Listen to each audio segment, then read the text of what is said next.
मिट्टी फजन नारब लेरिब इरांग मरक सिदैसिदा अफाव सारगा भोट खोंबा लेबाक के सेवा तौरिनी हैरगा ऑन द स्लाइड भोट खोंबसी येंबदा खरा वारे अतुना अइना मयामदा अपील तौजनिंगबदी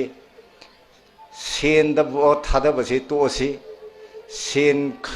येनबा मीदु फुरसी चक्चा हैजानबगी तौरिबा मीदु फुधरसी लेवल प्लेइंग फिल्म सेम कानसिदैसिदा पैसा पाइदबसु लेबाक की खनब मीदो भोट लेप गमगा मोइन सरकार पाइरकांदा अफब लुचिंगबम ओइरगा मणिपुर से चाखटकनी मदुन सेन्मिटलोंदा एजुकेशन द सोथरिब मयामजे लोइना फगनी लेंगाक लोजे हे फत्रगैदी अखोइना अतै तौरबद माइ सुपाक पाओय अदुना अइना अपील तौजनिंगबदी मयाम पुनमक्ता सेन लौरग भोट थादबसे तोसी सेनसु यललगुमसी